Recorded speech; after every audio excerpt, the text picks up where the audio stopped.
Good morning, everybody. Good morning. Welcome to the channel of dreams. Last night we watched Doctor Strange. It's my favourite. It's your favourite, is it? Yeah, I love Doctor Strange. I think it's great. Yeah. The Cape being my favourite character. Even more favourable than Groot. Baby Groot. Oh, I do love Baby Groot, but my favourite character in Doctor Strange is the Cape, not my favourite character overall. You just like the movie though. The movie is so good. Yeah. It's very good. I just love it. I think Benedict Cumberbatch is great. But you were saying that he plays a lot of those characters, doesn't he? Yeah, he always plays like the stern, cold, Gifted. yeah, intelligent Yeah. characters. Yeah. Like Sherlock. The only character I feel like he's played like, that I've seen, and there might be loads, but the only character I've seen him play a comedic character, he's still like really intelligent, which is in Starter for 10. Yeah. He's still like the head of the team that goes to University Challenge. Yeah.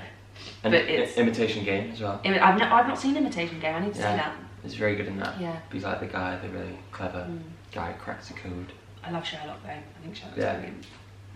Yeah, it's really good. Any announcements? Anything going on? Don't think so. No? No. Well, by now, I would have done my Facebook Live, my Instagram Live with Tom Jackson Greaves, so I hope you guys enjoyed it, for people who've tuned in. And tonight, I'm singing a song at the Barn Theatre, not literally, but through their social media things. So tune in, I think it's about 7 o'clock, 7:30. So, see you there. I was thinking, Doctor Strange is the best in the world as a neurosurgeon. Yeah. It's like his bag. Yeah. If you could be the best in the world at anything, Yeah. what would you be the best of the world at? I'm talking anything. So you could be like the best footballer, for example, and get everything that comes with it, or the best actress, or the best astronaut, or the best rocket scientist. What would you be? What I'm going to pick kind of, I think it's just because I've got it on my brain, because it ties in with my quiz tonight. Because tonight I've got a quiz with all my friends that I do on Zoom weekly. Yeah. And this week is superheroes and supervillains. But I told everyone they've got to come as like their own made up superhero. And I want to go tonight as the storyteller, because I write books. Yeah. But I'd love to be like the world's best storyteller. Like author? No, storyteller, specifically. Also like Stephen Fry? Because he does audiobooks. Yeah, everyone loves Stephen Fry. Okay. Well, yeah, I guess, yeah. Like, I'd love to be that, but you know in like movies where it's like the apocalypse has happened and everyone's around a fire and like everyone turns to one person to like tell the stories of days long ago. I want to be that person. Yeah. If anyone's like, oh, like, if you want a good story, go to Carrie Fletcher. Ah, right, okay. That's what I'd like. You'd be great on it if that was you were the world's best. We'd be like millions. See, I think I'd go down the doctor route. Like, obviously, being the best actor in the world would be amazing because I'd win loads of awards, I'd be on a lot of money and blah blah blah blah. And I think I would enjoy it. But then, I just don't think it's given enough back for being the best at something. Yeah. Like, if I said, like, if I was like the best, don't know, like neurosurgeon or best in oncology. Yeah. I could help maybe loads of people. Like, if I'm the best or whatever, and all of a sudden I go, why don't you try this way and save lives? Even though I'm really bad with blood, so I'd have to just be like, you do the needle, but I think you should do it there. Yeah, consultant, yeah. Yeah. But I think it'd be something like that. Like, I'd love to be a professional footballer. I think that'd be amazing. But then you finish at like 35. Yeah. Yeah, I've always said that. I've always said that acting, like, you know in sort of the back of your mind that you're helping people in a kind of roundabout way because people turn to the arts for escapism. Yeah. But you never see firsthand. It's not like an active way of helping people, I don't feel. People might disagree. No. But it's not like where a doctor gives someone medicine and you see them get better. Or, you know, a doctor performs surgery and mends bones and whatever, like where you see the results of how you are helping people. With acting, it's just not quite the same. And even though I know, like, because I know what I'm like with, if I'm having a bad day, I put on my favourite song. Yeah. And that helps me feel better. Yeah. And so, you know, thanks Top Loader, you know what I mean? Yeah. You know what I mean? But top loader will never know that they've done that for me. You know what I mean? Yeah, like, because the Am I source, making sense? yeah, because the source of like any entertainment is entertainment of the arts. You know what I mean? Like, but however, it does like heal as well. But not everyone. And out of like 2,000 people in a West End audience, maybe only like 50 of them would leave that thing and go, "Oh my god, it really helped me today." Yeah. But the other like 1,950 would just be like, "Ha, that was a really good show." Yeah. And like carry on with their lives. Yeah. But when you go to a doctor, you're not there for a laugh. That doctor has hopefully helped everyone, like 100% of people that have come in that day. Well, this leads me on to my next question. To be the best in the world, is it innate? Is it something you have naturally to take you to that next level? Or is it working your butt off? I think it's both. I think if we're talking about like the best of the best, that person has to have some kind of innate ability and some kind of like flair and talent for what they're doing, for them to have discovered that was what they were good at in the first place. Like they have to, like if it is like being a neurosurgeon, they have to have had like a real passion and interest for helping people or for that specific route in, I don't know what you call it, in medical care, to have then gone, well, I'm going to work really hard to be the best. You know what I mean? Like, again, I can only go off of what, like, my own experiences, though. Yeah. Because I've been singing since I was, like, 4 or 5. And so I have, like, a massive passion and a massive flair for performing. So there wasn't any question that I was ever going to do anything else. You know what I mean? I feel like there's got to be that sort of, like, passion and natural, like, innate ability to then progress on to wanting to do it to the point where you're the best at it. I do agree that it's both. You got to be like good at it naturally, or have a passion for it, and then work your arse off. Yeah, because I feel like that talent's only going to take you so far. Yeah. Regardless of what the profession is. Yeah.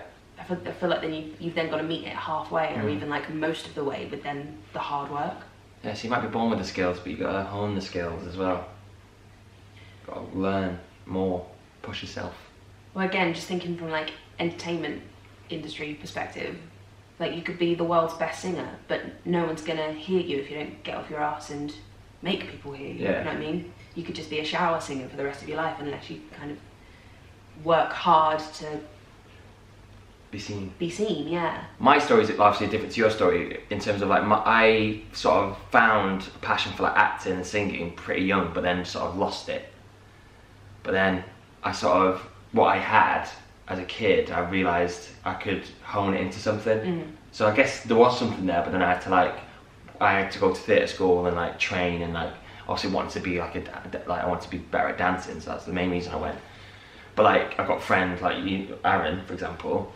Like Aaron didn't go to training, so he obviously had just that innate talent like you did, and just go their own route. Yeah, I think there's like a misconception with people who haven't trained, because I have met many people in the industry. Like, it always made me laugh that me and Jamie Moscato were the leads in Heathers, and neither of us had trained. Yeah. Who was the person in every interview who got asked about it? I was like, ask him, he didn't train either. Yeah. But I think there's this misconception that people who haven't been to professional training just haven't had to work hard. Yeah. Just because someone hasn't been to drama school, there's still a lot of hard work to be done to end up in the same place as someone who has been to drama school.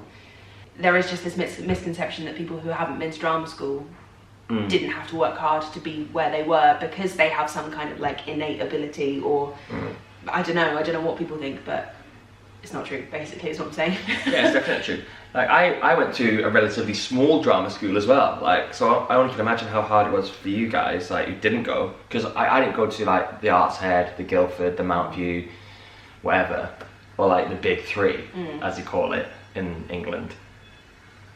I went to like a small one in Liverpool, and I felt the prejudice, and I still do. Like, people go, oh, where do you train? I'm like, Liverpool Theatre School. I'm like, oh, all right, never heard of it. It's like, I'm still in the same job as you, Yeah. mate. Like, you know, it doesn't matter where you come from. We're all in the same room. We're all in the same, doing the same thing. Yeah. So only can imagine, like.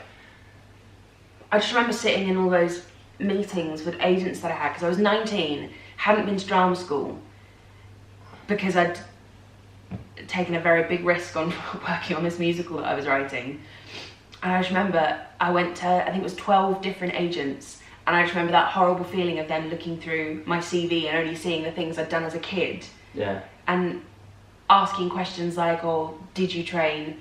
What experience have you had as an adult? And like trying to fumble my way through those conversations. Yeah. It was so hard. It wasn't like an audition where I could have proved myself in the room and sung for them and done a scene and been like, you know, I'm showing you I'm good enough to be taken a chance on. Yeah. It was literally just a meeting where I'd have to sit there and like talk about what I wanted to do in the future, and then them going, well, no, because you've not had any experience as an adult. So it's like a huge part of me just wanted to be like, just let me sing a song for you. Yeah. Just let me sing for you and then make up your mind. Yeah. It was so hard. It is hard. It is a hard business to get into. It is a hard business. Because I think my experience of getting an agent was obviously a bit easier than yours, because I did go to theatre school, but still mine wasn't like really straightforward, I guess. I was just lucky enough to do, I did a pantomime, like my first ever like professional job, like sort of, did it as a dancer, and the director was also like, had his own agency, and he was like, I really like you, would you want to sign for me? I looked at the books and they had like really good people. This was like a couple of months before my showcase in London, and I was putting him off and putting him off and putting him off, but he was like, no, sign for me, sign. Obviously he didn't want me to go to London and get like signed up by other agents potentially. So I just signed for him, and he was my agent for a couple of years. He was really good, but yeah. But I guess that was sort of through theatre school, but not, I guess. Yeah. It makes me laugh when people say, like, oh, your brother got you into the industry. And in a roundabout way, you could argue that, because it was through working on the musical with my brother that then the producer of that musical liked me and helped me get an agent. But I just think if that was true, all 12 of those agents would have said yes. Yeah. You know what I mean? Yeah. If it was all down to who I was related to, all 12 of them would have said yes. All 12 of them said no. All 12 of them, including the agent I'm currently with. Yeah. They originally were like, we think you're more of a presenter. Yeah. And I went, well, I don't want to be a presenter. They said, good luck. Oh, no. Okay, bye. And it was only because a movie musical came in and they had no, like, they didn't have a musical theatre department before I got there. So they were like, we've got no actresses who can sing. What about that girl? Yeah, what about that girl who came in a couple of weeks ago? So that's that really, isn't it? Like, you have to have the innate ability, you need to have something there. I don't even think it's like necessarily innate ability. I think it's also just passion. But in terms of singing though, something technical. Yeah, I guess. I honestly don't know. I get asked that a lot. I get asked, like, is it possible to become a singer through lessons alone? If you know, like, you're tone deaf, or you know, you don't have, you're not where you want to be when it comes to singing. I think everyone can sing, definitely. But in terms of what we were saying about, like, to be really good, that's the best. You have to have something. So it's like, even like in terms of dancing, like, I hate this world of like flexibility is key for dancing. Honestly, it really annoys me to see dancers all the time just like whack, like, especially in musicals, not so much in like standalone dance pieces, because I'm like, oh, fair enough, but like when it's all wacky and just like the legs are here but they're not really performing, it's just a bit like, oh, I'd prefer a solid 90-degree leg and a bit of that, you know. It's like when I saw West Side Story years and years ago, and the boys were amazing, but we're talking like West Side Story, like gangs, people fighting, like brute force, whatever. And these lads were like, legs like that. I was like, like, I was like, fight, you know what I mean? I'd rather like your leg be here and like everything bent and like just like bent arms, horrible lines, but like, you know what I mean? Yeah, that's how I feel about people riffing everything. Yeah. Like, that's my like singing equivalent. Yeah, exactly. I'm like, just tell the story! Just sing the song and act the shit out of it. I don't need to hear every note in every scale. until you get to the point of the song. Just sing the song, like, and it just drives me mad. Like, if you like, obviously there are incredible riffers, and there are riffs that are put in for purpose, for meaning. But I just feel like it's a thing now where if you can't riff the highest, you're not good enough. It's like, that's not what musicals are about. Musicals are about telling a story. It doesn't matter. Yeah, definitely. Drives me mad, and I just think it's a shame, because it means that that's sort of like drilled into young actors at drama school. Like, if you can't belt the highest, and if you can't get your leg the highest, and if you can't riff every note on every scale, you're not getting the job. It's like, that's not what it's about. Teach them to tell a story through song. Teach them to tell a story through their bodies when they're dancing. It drives me mad. I'm going to stop, because I could honestly talk about that forever. Really gets me angry. I forgot what my main point was, but I'm going to say this again. I think it is, I think we both agree, to be very good at something. It is a lot of hard work and a lot of sweat, a lot of blood and tears and all that sort of stuff. But also it's a little spark or something as well. And you have to have that innate ability. Well, that was that. Thanks for popping by, everyone. It's been emotional. Be safe out there, take it easy. Have a good day, and don't leave me this way. I've done it all, haven't I? Don't. Anyone's? Don't tell me not to cry, just sing better. Life's candy and it's from the bowl of butter. But then I on a rain in my parade. You won't be singing that at any auditions in the near future, will you? Not funny. Innate ability. Bye, everyone.